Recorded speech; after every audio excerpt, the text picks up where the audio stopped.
నమస్తే, welcome to our channel. నేను మీ Shalini. CM Chandrababu Naidu గారు, మంత్రి నారా లోకేష్ గారు అంటే పదవి అధికారంలో ఉన్నప్పుడు అధికారులను వాడుకొని వదిలేయడం సీఎం చంద్రబాబు నాయుడు గారికి, లోకేష్ గారికి ఉందని చెప్పి వైసీపీ మాజీ మంత్రి పేరి నాని వ్యాఖ్యలు ఇవి. ఈ వ్యాఖ్యలను ఎలా చూడాలో తెలుసుకోవే ముందు స్టూడియోలో ఉన్నారు సీనియర్ జర్నలిస్ట్ భరతరెడ్డి గారు ఉన్నారు. వారిని అడిగి కొన్ని విషయం మనం తెలుసుకుందాం. నమస్కారం సార్. మన జరిగిన సంఘటన ఏంటంటే కిరణ్ గారిని మన అరెస్ట్ చేశారు సార్. కూటమి ప్రభుత్వం సస్పెండ్ చేసి అంటే అసభ్యకరంగా భారతీ రెడ్డి గారి మీద మాట్లాడటం వల్ల ఇమ్మీడియట్గా యాక్షన్ తీసుకొని సీఎం చంద్రబాబు నాయుడు గారు సస్పెండ్ చేశారు. అయితే ఈ నేపథ్యంలోనే వైసీపీ మాజీ మంత్రి పేరి నానైతే అంటే అధికారుల్ని వాడుకొని వదిలేయటం సీఎం చంద్రబాబు నాయుడు గారికి ఉంటుంది, మంత్రి నారా లోకేష్ గారికి ఉంటుందని వ్యాఖ్యలు. ఈ వ్యాఖ్యలను ఎలా చూడాలి సార్? పేర్ని నాని ఇప్పుడు చేసిన ఈ వ్యాఖ్యలను ముందుగా తను ఒక క్లారిటీ తీసుకోవాల్సిన అవసరం ఉంటుంది. ఒకవేళ అధికారులు తప్పు చేసినా వదిలేయాలా, పార్టీ నాయకులు తప్పుగా మాట్లాడినా వదిలేయాలా? ఏదైతే వైఎస్ జగన్మోహన్ రెడ్డి ఉన్నప్పుడు విపరీతంగా రెచ్చిపోయిన అధికారులు నాయకుల్ని ఆ ప్రభుత్వం వదిలేయడం జరిగింది, తమ సొంత మనుషులని చెప్పి. చంద్రబాబు నాయుడు గారు తన పార్టీ వాళ్ళైనప్పటికీ వాళ్ళ మీద యాక్షన్ తీసుకోవడానికి పూనుకుంటున్నాడు.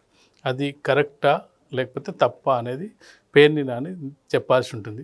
ఆ విధంగా కిరణ్ని ఎవరైతే భారతీ రెడ్డికి వ్యతిరేకంగా మాట్లాడడం జరిగిందో కిరణ్ని కూడా అంటే అరెస్ట్ చేయడం తప్ప ఒప్ప అనేది తేల్చాల్సిన అవసరం ఉంటుంది.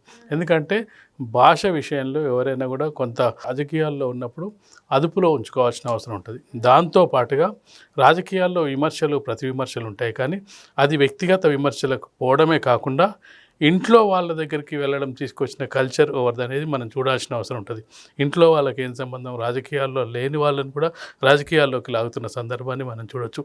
ఇంట్లో వాళ్ళు అంటే ముఖ్యంగా మహిళలని, భార్యల్ని, పిల్లల్ని, ఇట్లాంటి వాళ్ళని కూడా రాజకీయాలకు సంబంధం లేకపోయినప్పటికీ అసలు వ్యక్తిగత విమర్శలే తప్పంటే ఆ వ్యక్తిగత విమర్శలు అనేది స్థాయి దాటి ఇంట్లో వాళ్ళ దగ్గరికి వెళ్ళడం జరిగింది. అది ఎక్కడ స్టార్ట్ అయింది?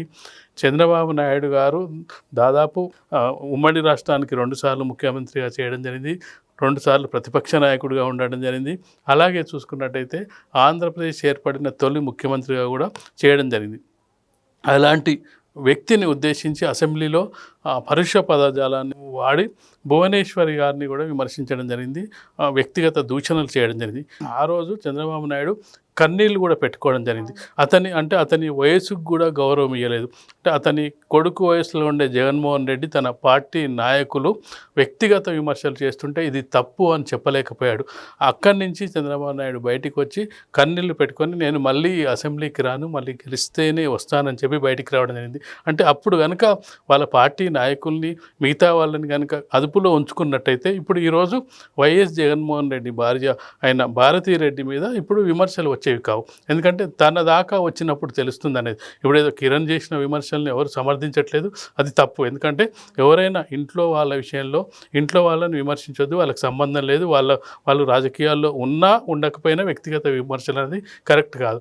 కానీ ఇలాంటి సందర్భంలో సైతం తన పార్టీకి చెందిన వ్యక్తి అయినప్పటికీ సస్పెండ్ చేయడమే కాకుండా తన కార్యాలయం నుంచి ఆ కేసు కూడా నమోదు చేయడం జరిగింది. ఈ కేసు నమోదు చేస్తున్న క్రమంలో వైసీపీ నాయకులు అసలు అప్రిషియేట్ చేయాల్సిన అవసరం ఉంది. మా పార్టీ నాయకురాలకు సంబంధించిన నాయకుని భార్యను వ్యక్తిగత విమర్శలు చేయడం వల్ల మీరు ముందుకు వచ్చి అదుపులోకి తీసుకున్నారని చెప్పి అప్రిషియేట్ చేయాల్సింది పోయి దాడి చేయడానికి ప్రయత్నించడం జరిగింది. అంటే ఇవన్నీ ఏంటంటే ఇంకా దాన్ని రెచ్చగొట్టే ప్రయత్నం చేస్తున్నారు. మరొక మాట, అధికారులను వాడుకొని వదిలేస్తున్నారంటే అధికారులు తప్పు చేసిన అధికారులను ఎవరినైనా శిక్షించాల్సిన అవసరం ఉంటుంది. అది శిక్షించకపోతే ఏమవుతుంది? గత వైఎస్ రాజశేఖర రెడ్డి హయాంలో చూసుకున్నట్టయితే రాజశేఖర రెడ్డి చెప్పినట్టుగా విన్న నాయకులందరూ కూడా శ్రీలక్ష్మి లాంటి ఐఏఎస్ ఆఫీసర్లు వీళ్ళందరూ కూడా జైలుకు వెళ్ళాల్సిన పరిస్థితి వచ్చింది. అంటే మొదట్లోనే వాళ్ళు చేసిన తప్పుల్ని అరికట్టినట్టయితే వాళ్ళు కేసులు ఎదుర్కోవాల్సిన పరిస్థితి ఉండదు. కాబట్టి ఖచ్చితంగా కూడా పేర్ని నాని ఏ అంశంలో ఎవరిని ఎక్కడ వాడుకొని వదిలేస్తున్నారు, వాడుకొని వదిలేయడం వల్ల ఏంటి అనేది సమాధానం చెప్పాల్సిన అవసరం ఉంటుంది. వాళ్ళ పట్ల సమభావంతో ముఖ్యమంత్రి అనేవారు తన పార్టీకి కార్యకర్తకో మిగతా పార్టీ కార్యకర్తలకో వేరే ఉండడానికి వీల్లేదు. ఎందుకంటే ప్రభుత్వం అనేది అందరికి చంద్రబాబు నాయుడు ఒక టీడీపీ వాళ్ళకో లేదంటే వైసీపీ వాళ్ళకో లేకపోతే ముఖ్యమంత్రి కాదు, రాష్ట్రం మొత్తానికి ముఖ్యమంత్రి. రాష్ట్రంలో ఏ పథకం వచ్చినా ఏది వచ్చినా లబ్ధిదారులు అందరు ఉంటారు.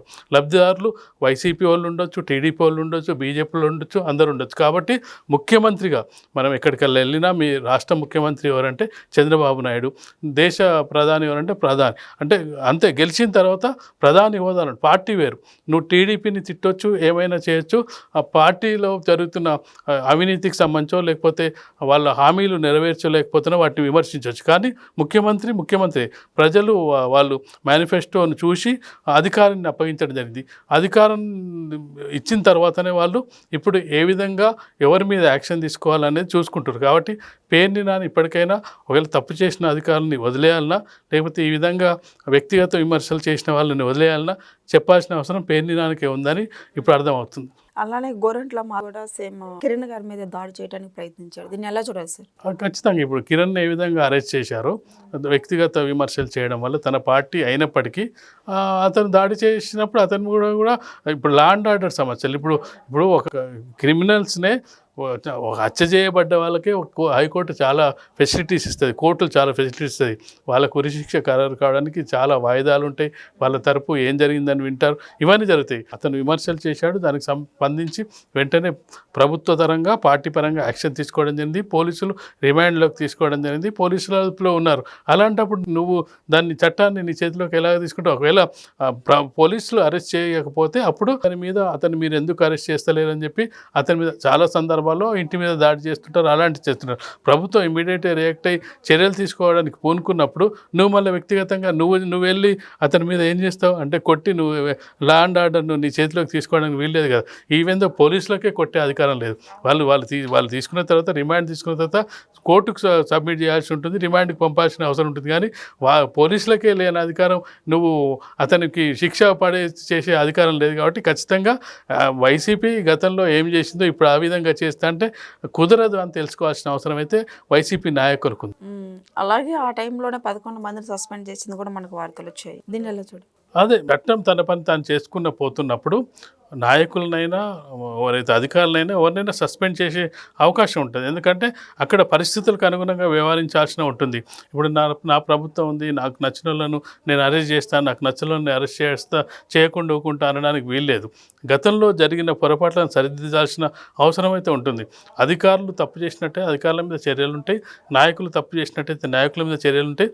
ఆ చర్యలు ఉన్న క్రమంలో కోర్టులు ఉంటాయి, ఆ కోర్టుల్లో కూడా వీళ్ళు మళ్ళీ వెళ్ళి సంజాయించుకునే అవకాశం ఉంటుంది. కాబట్టి ఖచ్చితంగా కూడా చంద్రబాబు నాయుడు తన పార్టీ కార్యకర్తను తన పార్టీ కోసం పనిచేసిన వారిని అరెస్ట్ చేసినప్పుడే వీళ్ళు మా భారతి మీద వ్యక్తిగత విమర్శలు చేసిన వాళ్ళను వెంటనే అరెస్ట్ చేశాడని అప్రిషియేట్ చేయాల్సిన అంశం ఉంది. దాన్ని కూడా రాజకీయంగా వాడుకుంటే ఆ పార్టీకే నష్టంగా మనం చెప్పొచ్చు. Thank you sir.